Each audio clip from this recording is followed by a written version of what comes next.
کا یوم آزادی مناتے ہیں کہ اس دن یہودی آزاد ہوئے تھے۔ پاکستان کا یوم آزادی کون سا ہے؟ ماشاءاللہ آپ غور سے سن رہے ہیں، کون سا دن ہے؟ اب ایک آدمی پاکستانی نہیں، افریقہ کا کالا ہے، افریقہ کے کسی علاقے کا حبشی ہے، رہنے والا افریقہ کا ہے، پیدائش افریقہ کی ہے، لیکن 14 اگست کو وہ روزہ رکھے اور اسے پوچھا جائے کیوں روزہ رکھا ہے، وہ کہ اس دن پاکستانیوں کو آزادی ملی تھی۔ تو آپ لوگوں کو خوشی ہوگی یا نہیں خوشی ہوگی؟ دیکھیں وہ پاکستان کا رہنے والا نہیں، وہ پاکستانی نہیں ہے، افریقی، پر ہماری آزادی پر اسے خوشی ہے، ہماری آزادی کی وہ خوشی منا رہا ہے۔ صرف یہ نہیں کہ زبان سے کہا خوشی ہے، بلکہ خوشی منا رہا ہے۔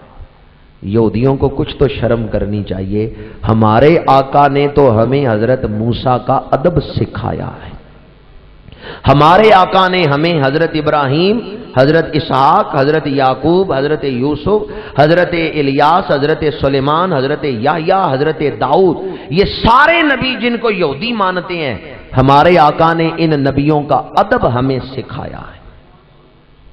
اور بڑی ذمہ داری سے کہہ رہا ہوں، ان سارے نبیوں میں سے کسی ایک کی ادنا گستاخی کریں کافر ہو جائیں گے۔ ان نبیوں کا ادب کرنا ہمارے ایمان کا حصہ ہے۔ یہودیوں کو شرم کرنی چاہیے، حضور نے تو یہودیوں کے نبیوں کا ادب سکھایا، اور یہودی حضور کا کیا کر رہے ہیں؟ یہودی بے ادبی کر رہے ہیں۔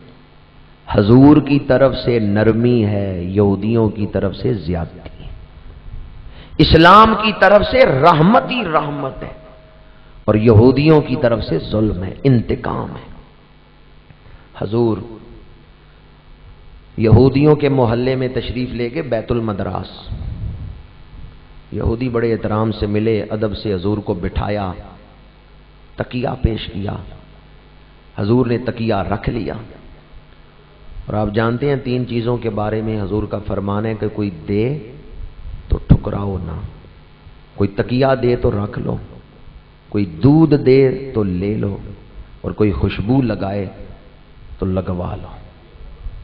خوشبو، دودھ اور تکیہ۔ یہودیوں نے تکیہ پیش کیا، حضور نے رکھ لیا۔ تھوڑی دیر کے بعد گفتگو ہو رہی تھی، ایک یہودی اٹھ کے گیا، تورات اٹھا کے لے آیا۔ جب وہ تورات لے کے آیا اور سامنے بیٹھا تو حضور نے تکیہ نکالا اور تکیہ سامنے رکھ کے کہا تورات اس کے اوپر رکھو۔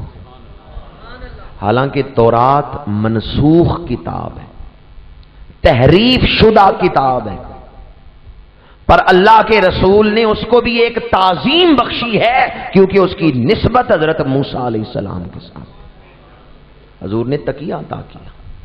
حضور کی طرف سے رحمت ہے، حضور کی طرف سے حسن سلوک ہے۔ اگر یہودیوں کو، میرے ایک دوست اٹلی ہوتے ہیں، فون پر ان سے بات ہوئی، میں ادھر فتح پور کے علاقہ میں بھی درس قرآن کے لیے جاتا ہوں، ادھر میسم کی طرف بھی، تو ایک دوست اٹلی ہوتے ہیں، ان سے فون پر بات ہوئی، وہ کہتے ہیں میں نے ایک یہودی سے ادھر بات کی اس موضوع پر جو میں آپ کو سنا رہا ہوں، تو وہ کہتے ہیں میں نے اس یہودی سے بات کی تو وہ اتنا متاثر ہوا، وہ کہتے ہیں اگر میں ہوتا نا امریکہ، میں اٹلی میں ہوں، اگر میں امریکہ ہوتا نا تو سام بسائل کو میں خود قتل کرتا۔ یہ ہماری کمزوری ہے، ہم نے یہودیوں کو بتایا ہی نہیں کہ حضور نے کتنا حسن سلوک ان کے ساتھ کیا۔ یہ ہماری مسلمانوں کی کمزوری ہے کہ ہم نے یہودیوں عیسائیوں کو بتایا ہی نہیں کہ حضور کا اصل تعارف کیا ہے، حضور کی رحمت کا عالم کیا ہے۔ حضور تو جانوروں پر شفقت کرتے۔ آج ہمارے اوپر فرض ہے ہم حضور کی شانیں بیان کریں اور لوگوں کو بتائیں کہ حضور محسن انسانیت ہے، اور بتائیں کہ حضور پیغمبر امن ہے۔ اس سلسلے میں اور سینکڑوں حدیثیں اس وقت میرے ذہن میں ہیں، لیکن میں انہیں بیان نہیں کر رہا، درس قرآن کا وقت اجازت نہیں دیتا۔ صرف یہ تیسری تجویز آپ کے سامنے میں نے پیش یہ کی کہ ہمیں چاہیے ہم نیٹ پر حضور کی شانوں والا مواد چڑھائیں۔ چلیں آپ نیٹ پہ تو کوئی دوست چڑھائے گا، آپ اپنے موبائل سے روزانہ میسج تو ایک میسج تو کر سکتے ہیں، روزانہ کسی دوست کو ایک میسج ہی کر دیں الصلاۃ والسلام علیکہ یا رسول، تو ایک دفعہ خود بھی درود پڑھ لیں گے، ایک دفعہ جو میسج پڑھے گا وہ بھی درود پڑھ لے گا۔ کسی طریقے سے اپنے آپ کو ناموس رسالت کے ساتھ مربوط رکھیں، اپنا جو فرض ہے اس کو ادا کرنے کے لیے اپنے آپ کو اس طرف مائل رکھیں، اپنے آپ کو مربوط رکھیں اس مقصد کے ساتھ۔ چوتھی بات جو آپ کی خدمت میں عرض کرنا چاہتا ہوں، اگرچہ وہ بھی میرے اور آپ کے کرنے والا کام نہیں کہ ہم اختیار نہیں رکھتے، لیکن اس کے لیے آواز اٹھانا یہ ہماری ذمہ داری ہے۔ ہمارے سکولوں میں، کالجوں میں جو مضمون پڑھائے جاتے ہیں، ہمارے سکولوں کے تعلیمی نصاب میں تحفظ ناموس رسالت کا مضمون شامل ہونا چاہیے۔ کیا آپ اس مطالبے کی تائید کرتے ہیں؟ آج کا درس قرآن اگر کوئی صحافی دوست بیٹھا ہو تو ٹھیک ہے، ورنہ منتظمین سے میں کہوں گا کہ وہ آج کے درس قرآن کا یہ مطالبہ ضرور صحافیوں تک پہنچائیں۔ درس قرآن مجید میں بیٹھنے والے ڈنگا کے غیور مسلمانوں نے حکومت سے یہ مطالبہ کیا ہے کہ سکولوں کے تعلیمی نصاب میں تحفظ ناموس رسالت کا مضمون شامل کیا جائے۔ جب ہم اپنے حکمرانوں سے کہتے ہیں نا جی کہ سام بسائل کو بلاؤ، ڈاکٹر عافیہ ان کو دی ہے، پاکستانی عورت تم نے ان کو دی ہوئی ہے ڈاکٹر عافیہ، تو ان سے بھی تو مانگو کہ تم بھی سام بسائل ہمیں دو۔ ایمل کانسی ان کو دیا ہے تو تم بھی کہو کہ سام بسائل ہمیں دو۔ یہ جرت ہونی چاہیے کہ برابری کی سطح پہ بات ہو۔ اگر ڈاکٹر عافیہ کو وہ مانگتے ہیں اور تم دے دیتے ہو تو تم بھی مانگو کہ سام بسائل ہمارا مجرم ہے، ہمارے حوالے کیا جائے۔ برابری کی سطح، قانون ایک جیسا ہونا چاہیے۔ لیکن یہ کیا ظلم ہے کہ ریمنڈ ڈیوس جیسا بدبخت لاہور میں آئے اور 2 مسلمانوں کو قتل کرے تو آزاد ہو کے چلا جائے۔ ریمنڈ ڈیوس نے مسلمان مارے تھے، مجرم تھا وہ پاکستان کا، لیکن زبردستی اس کے وارثوں سے صلح نامہ لکھوا کے اور دیت دے کے، حالانکہ دیت کے جو 8 اصول ہیں وہ یہ پورے ہی نہیں کیے گئے، دیت کے جو اصول شرائط ہیں وہ پورے ہی نہیں کیے گئے، اور ریمنڈ ڈیوس کو آزاد کروا دیا گیا۔ اس سے پتہ چلتا ہے، جو میں نے پہلے کہا نا، ہم کتنی ذلت کی زندگی گزار رہے ہیں، اور اس سے بڑھ کے کیا ہمارے لیے شرمندگی کا مقام ہوگا کہ امام الانبیاء کی بے ادبی ہوئی اور ابھی تک ہم اس بے ادبی کو رکوا نہیں پا رہے۔ میں آپ کی خدمت میں عرض کرنا چاہتا ہوں کہ جب ہم حکمرانوں سے کہتے ہیں اس بے ادبی کو رکواؤ، وہ کہتے ہیں نہیں، امریکہ کے سامنے ہم اس طرح نہیں کہہ سکتے، عالمی اصول آڑے آتے ہیں۔ میں کہتا ہوں چلو وہ نہیں کر سکتے، یہ کام تو کر سکتے ہو نا کہ سکولوں میں حضور کی ناموس پر مضمون پڑھایا جائے۔ یہ تو ہمارے حکمران کر سکتے ہیں۔ وزارت تعلیم کے لیے کیا مشکل ہے، اسلامیات میں ایک مضمون شامل کر دے، یا پھر اردو کی کتابوں میں حضور کی عزت کے حوالے سے ناموس رسالت کا مضمون شامل کیا جائے۔ یہ تو ہماری حکومت کے لیے مشکل نہیں، لیکن اگر ہمارے سکولوں میں اس موقع پر جب کہ قوم مطالبہ بھی کرے نصاب کے اندر مضمون شامل نہ کیا جائے تو پھر پتہ چلتا ہے کہ ہمارے حکمران غدار ہیں، آزمائش میں ہیں۔ اگر وہ حضور کی عزت و ناموس والا مضمون سکولوں میں پڑھائیں، نصاب میں شامل کریں، تو پھر انہوں نے اپنا فرض ادا کیا ہے۔ لیکن اگر وہ کہیں جی نہیں، سکولوں میں یہ مضمون کتابوں میں شامل نہیں کیا جائے گا، تو پھر مجھے بتائیں بے وفائی کسے کہتے ہیں؟ آپ کے اور میرے کرنے والا کام یہ ہے کہ صبح سے یا آج رات ہی سونے سے پہلے کم از کم ایک میسج ضرور اس پر کر دیں کہ ہمارے سکولوں میں تعلیمی نصاب میں تحفظ ناموس رسالت کا مضمون شامل کیا جائے۔ این ممکن ہے یہ میسج آگے چلتے ہوئے کسی ایسے آدمی تک پہنچ جائے جس کے دل میں کام کرنے کا جذبہ پیدا ہو اور وہ اس پر تحریک شروع کر دے۔ کبھی ایسا بھی ہوتا ہے بات کرنے والا بات کی گہرائی تک نہیں پہنچتا، لیکن سننے والا بات کو اس طرح غور سے سنتا ہے کہ وہ بات سن کے اس پر اس طرح عمل کرتا ہے کہ کمال کر دیتا ہے۔ آپ یہ بات آگے پہنچا دیں، آپ ممکن ہے کچھ نہ کر سکیں، لیکن جب بات آگے پہنچے، کسی تیسرے شخص تک پہنچے، وہ اس کو اپنے لیے مسئلہ بنا لے اور اس پر کام شروع کر دے۔ اس لیے یہ مطالبہ اس موقع پر پوری قوم میں پھیلانا، اس تک پہنچانا، یہ ہماری ذمہ داری ہے۔ اگر آپ لوگ جو اس وقت مسجد میں بیٹھے ہوئے ہیں، آپ ہی اپنے موبائل پر جتنے نمبر ہیں ان سب پر میسج بھیجیں کہ جی ہمارے تعلیمی نصاب میں، سکولوں میں تحفظ ناموس رسالت کا مضمون شامل ہونا چاہیے، یہ ہم حکومت سے مطالبہ کرتے ہیں۔ یہ میسج اتنا پھیلا دیں تو ممکن ہے کہ اس پر عمل کرنے والے کسی شخص تک بھی یہ میسج پہنچ جائے۔ 4 کام میں نے آپ کے سامنے بیان کیے۔ ایک تو احتجاج جاری رہنا چاہیے، نمازوں کے بعد دعا کرنی چاہیے۔ دوسری بات کہ ہمیں کثرت سے، باقاعدگی سے درود شریف پڑھنا ہے۔ تیسرا کام نیٹ پہ حضور کی شان والا مواد چڑھائیں۔ اور چوتھا کام مطالبہ کریں، دیواروں پہ چاکنگ کروا دیں، یا کوئی چھوٹا سٹیکر بنوا سکتا ہے تو وہ بنوا کے لگوائیں، بسوں میں، گاڑیوں میں لگائیں، کہ تعلیمی اداروں کے دروازوں پہ لگوائیں، بینر لکھوا کے کہ تعلیمی نصاب میں اگر طالب علم کوئی بیٹھے ہوں تو وہ اپنے تعلیمی اداروں کے دروازوں پہ چاکنگ کروائیں یا بینر لگوائیں کہ تعلیمی نصاب میں تحفظ ناموس رسالت کا مضمون شامل کیا جانا چاہیے۔ یہ 4 کام میں نے بتائے۔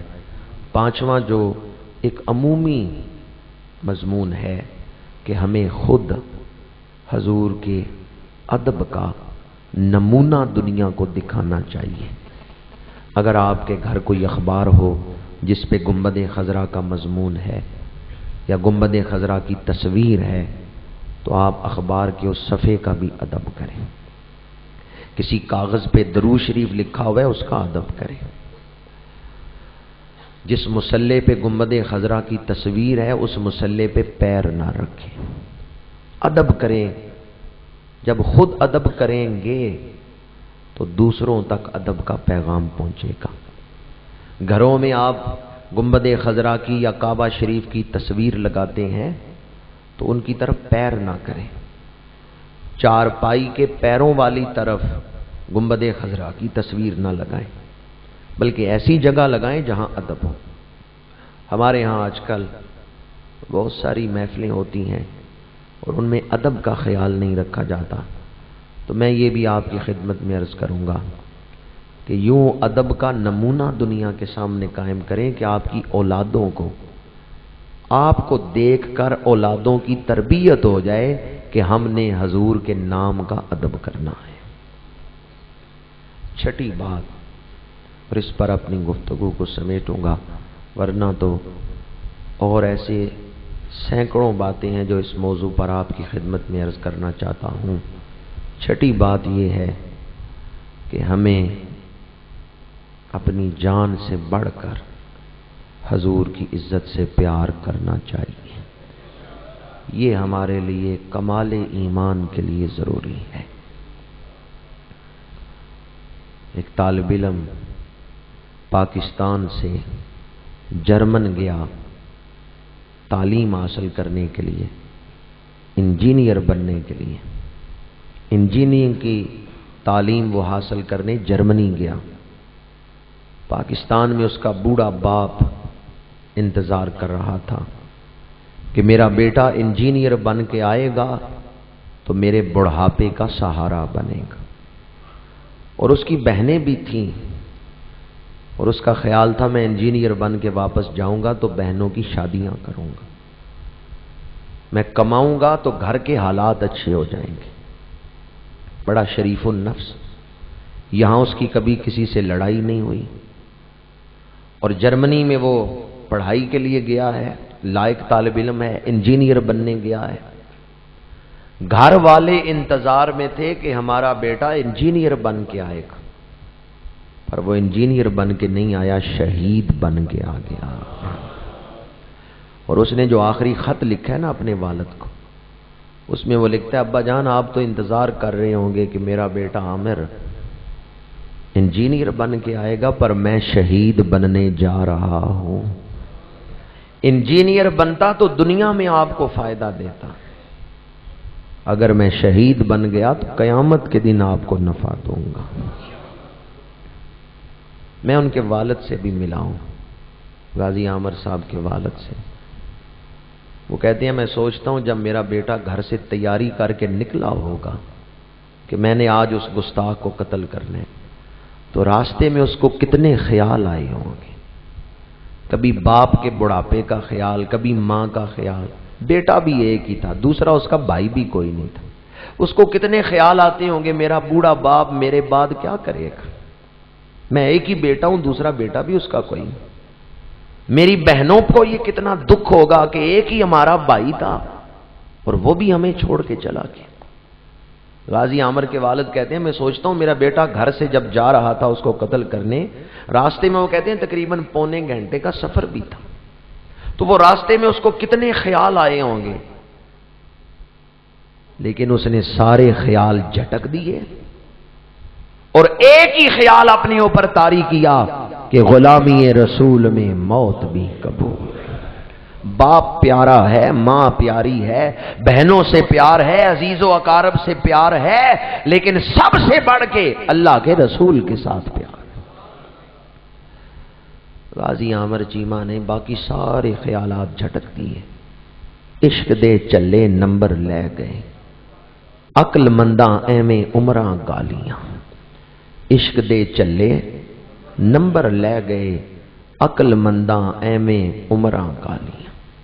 پھر غازی عامر چیمہ شہید نے اس گستاخ صحافی کو قتل کر کے واصل جہنم کر کے دنیا کو بتا دیا کہ 14 صدیاں گزر گئیں پر آج بھی مسلمان اپنے نبی کے نام پر غیور ہیں، حساس ہیں حضور کے معاملے میں۔ غازی صاحب شہید بن کے آئے، ماں کے دل پر کیا عالم گزرا ہوگا جب اس ماں نے سنا ہوگا کہ میرا جوان بیٹا شہید ہو گیا، دوسرا میرا بیٹا بھی کوئی نہیں۔ ایک صحافی نے غازی صاحب کی ماں سے پوچھا کہ جوان بیٹے کی میت دیکھ کر آپ کے کیا تاثرات تھے؟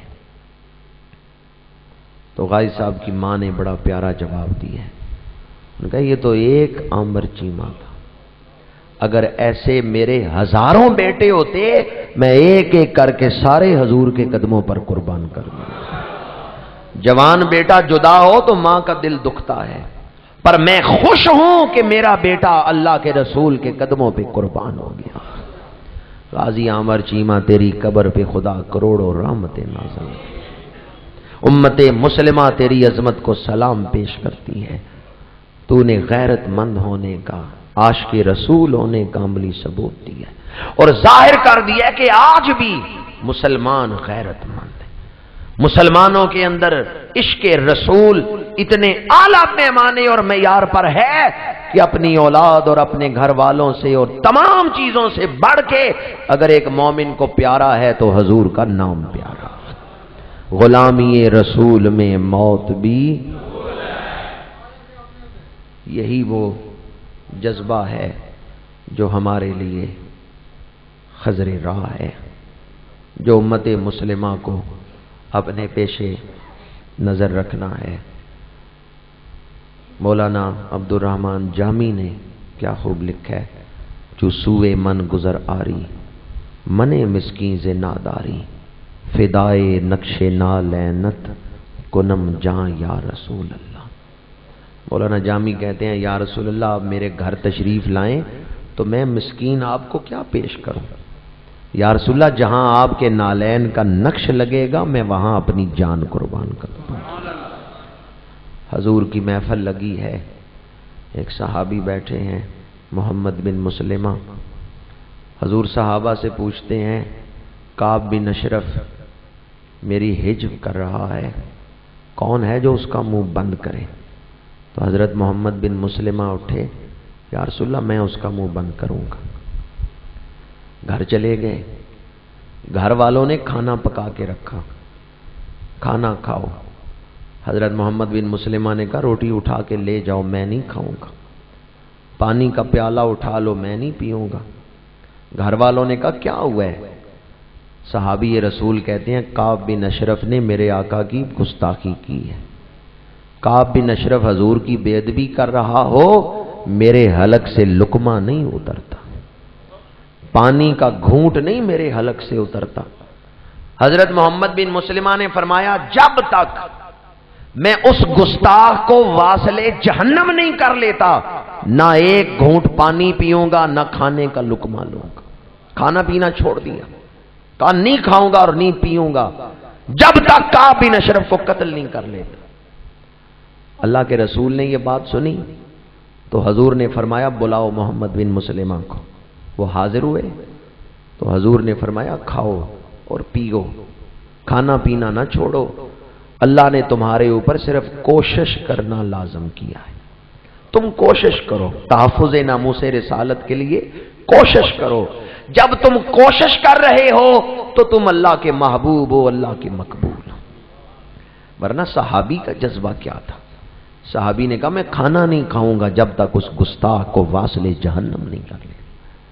برادران اسلام، یہ صحابہ کا جذبہ ہے، انہیں اپنی جان و مال سے، اولاد سے، ہر شے سے بڑھ کے اللہ کے رسول پیارے تھے۔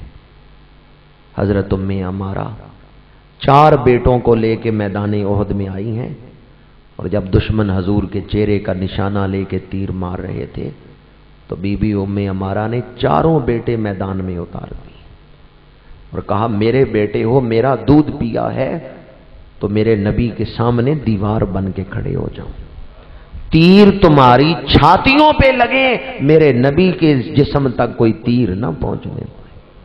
4 ہی بیٹے تھے، 4 میدان میں اتار دی۔ اے بی بی ام عمارہ، آپ پر کروڑوں سلام، آپ کے مزار پر کروڑہا رحمتیں نازل ہوں۔ 4 بیٹے لے کے میدان میں آ گئے اور بیٹوں سے کیا کہا؟ میرا دودھ پیا ہے تو آج اس کی لاج رکھنا، میرے آقا کے سامنے دیوار بن کے کھڑے ہو جاؤ، تیر اپنی چھاتیوں پہ برداشت کرو۔ آج ہمیں اسی جذبہ جان ساری کی ضرورت ہے، اور میں یہ سمجھتا ہوں ہم گناہگار ہو سکتے ہیں، حضور کے غدار نہیں ہو سکتے۔ یقین جانیے، آپ سے پوچھ نہیں رہا، لیکن میں اپنا حسن ظن بیان کر رہا ہوں۔ میرا یہ خیال ہے اس وقت مسجد کے اندر، باہر سین میں جتنے لوگ بیٹھے ہوئے ہیں، ہم میں سے کسی ایک کو بھی حضور کے نام پہ مرنا پڑے تو کوئی دریغ نہیں کرے گا، کسی کو بھی حضور کی عزت کی خاطر۔ حقیقت یہ ہے کہ ہماری جان کوئی حیثیت ہی نہیں رکھتی حضور کی شان کے سامنے۔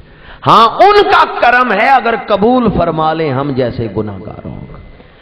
ہر مومن کے دل میں اس وقت میرے سامنے جتنے عشاق بیٹھے ہوئے ہیں، میرا دل یہ کہتا ہے آپ میں سے ہر ایک کے دل میں یہ خواہش ہے، اے کاش یہ اعزاز مجھے ملے کہ میں حضور کے نام پر قربان ہو جاؤں، اے کاش سام بسائل کو قتل کرنے کا اعزاز ہمیں ملے، چاہے ہمیں پھر پھانسی چڑھا دیا جائے۔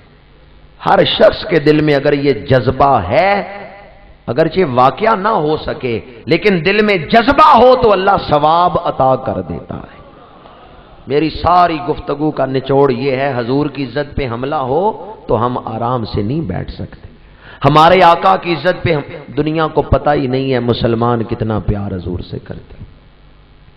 سر محمد شفیع ایک ایڈوکیٹ تھے، ایک غازی کا مقدمہ لڑ رہے تھے، پاکستان بننے سے پہلے کی بات ہے، غالباً غازی محمد صدیق صاحب کا مقدمہ انہوں نے لڑا ہے۔ سر محمد شفیع ایڈوکیٹ تھے، جج جو تھا وہ انگریز تھا، تو محمد شفیع ایڈوکیٹ دلیلیں دیتے ہوئے نا رو پڑے جب انہوں نے حضور کی شانیں بیان کی نا جج کے سامنے، اور کہا جو ان کا گستاخ ہو وہ واجب القتل ہے، اس لیے اس نے قتل کیا ہے، تو رو پڑے۔ انگریز جج نے کہا سر محمد شفیع تم کیوں رو رہے ہو؟ تو اس بوڑھے شخص نے، محمد شفیع بوڑھے تھے، اس بوڑھے شخص نے روتے ہوئے کہا انگریز کو مخاطب کر کے کہ سر آپ کو پتہ ہی نہیں ہے ہم مسلمان اپنے نبی سے کتنا پیار کرتے ہیں۔ اگر اس وقت جب اس گستاخ نے گستاخی کی تھی یہ جوان وہاں نہ ہوتا، میں وہاں ہوتا، تو میں بوڑھا بھی وہی کام کرتا جو اس جوان نے کیا۔ اور روتے ہوئے کہا سر آپ کو پتہ ہی نہیں ہے ہم اپنے نبی سے کتنا پیار کرتے ہیں۔ حقیقت یہ ہے کہ دنیا کو، وہ سور کا گوشت کھانے والوں کو، شراب پینے والوں کو، جن کو اپنے باپ کا نہیں پتا، کوئی پوچھے نا تیرے باپ کا نام کیا، وہ کہتے ہیں ماں سے پوچھ کے بتاؤں گا۔ وہ جن کو اپنے باپ کا نام نہیں آتا وہ آج حضور کی بے ادبیاں کر رہے ہیں اور انہیں پتہ ہی نہیں امت مسلمہ کتنا پیار کرتی ہے اپنے نبی سے۔ اور ہم گناہگاروں کے پاس ہے کیا؟ نہ کوئی ہمیں کثرت عبادت پہ فخر ہے اور گناہ بھی ہمارے دامن میں ہے، لیکن ایک بات ہے جس پر ہم اللہ کا شکر ادا کرتے ہیں کہ ہم حضور کا ادب کرنے والوں کے گھروں میں پیدا ہوئے ہیں۔ ہمارے آباء و اجداد حضور کے عاشق ہیں اور ہماری ماں نے ہمیں گھٹی میں یہ سبق پلایا ہے کہ میں وہ سنی ہوں جمیل قادری مرنے کے بعد میرا لاشا بھی کہے گا الصلاۃ۔ ہم اس وقت تک کی درود نہیں پڑھ رہے جب تک سانسیں چل رہی ہیں، جب تک ہم زمین پہ چل پھر رہے ہیں، بلکہ یہ درود خوانی کا سلسلہ تو اس وقت بھی جاری رہے گا جب روح جسم سے پرواز کر جائے گی۔ میں وہ سنی ہوں جمیل قادری مرنے کے بعد میرا لاشا بھی کہے گا الصلاۃ، میرا لاشا بھی کہے گا الصلاۃ۔ میں سو جاؤں یا مصطفیٰ کہتے کہتے، کھلے آنکھ صلی علی کہتے کہتے، اللہ ہمیں حضور کے عشق میں جینے اور اسی محبت میں مرنے کی توفیق عطا فرمائے۔ وما علینا الا البلاغ۔ باقا چاند اس دل افروز ساعت پہ لاکھوں سلام مصطفیٰ جان رحمت پہ لاکھوں سلام شمع بز میں ہدایت پہ لاکھوں سلام شمع بز میں ہدایت پہ ایک میرا ہی رحمت پیدا ایک میرا ہی رحمت پیدا نہیں، شاہ کی ساری امت پہ لاکھوں سلام مصطفیٰ جان رحمت پہ لاکھوں سلام شمع بز میں ہدایت پہ لاکھوں سلام شمع بز میں ہدایت پہ اللہم صلی علی سیدنا و مولانا محمد وعلی آلہ واصحابہ وبارک وسلم۔ الہ العالمین درس قرآن مجید کی اس محفل کو اپنی بارگاہ میں درجہ قبولیت عطا فرما۔ الہی تمام حاضرین کی حاضری قبول و منظور فرما، گزشتہ زندگی کے گناہوں کو معاف فرما۔ آج جب ہم اس مسجد سے باہر نکلیں تو اس حال میں کہ گزشتہ زندگی کے سارے گناہ معاف ہو چکے ہوں۔ یا اللہ آج جب ہم اس مسجد سے باہر نکلیں تو اس حال میں کہ نامہ اعمال میں ایک گناہ بھی باقی نہ ہو۔ یا اللہ آج ایسی نظر کرم فرما، ہمارے پچھلے سارے گناہ معاف فرما اور آئندہ زندگی ہمیں شریعت کے مطابق گناہوں سے بچ کے گزارنے کی توفیق عطا فرما۔ الہی اس دور کے فتنوں سے ہمیں محفوظ فرما۔ جن لوگوں نے حضور کی گستاخی کی ہے انہیں کیفر کردار تک پہنچا۔ یا اللہ جو حضور کے گستاخ ہیں انہیں نیست و نابود فرما۔ یا اللہ ہم کمزور ہیں، ہمیں طاقت عطا فرما۔ یا اللہ ہمیں صلاحیت عطا فرما۔ یا اللہ ہمیں استعداد عطا فرما۔ یا اللہ ہمیں توفیق دے کہ ہم گستاخوں کا منہ بند کر دیں۔ یا اللہ ہمیں اس گستاخی کو رکوانے کی توفیق عطا فرما۔ یا اللہ آج اس درس قرآن میں جتنے لوگ آئے ہیں سب کو حضور کی زیارت نصیب ہو۔ یا اللہ جو حضور کی محبت میں بیٹھے ہیں اور حضور کی عزت کا مضمون سنتے رہے ہیں، یا اللہ آج تمام حاضرین کو اپنے نبی کا دیدار عطا فرما، پیغمبر حسن و جمال کی زیارت عطا فرما، رخ والضحا کی زیارت عطا فرما۔ میں سو جاؤں یا مصطفیٰ کہتے کہتے، کھلے آنکھ صلی علی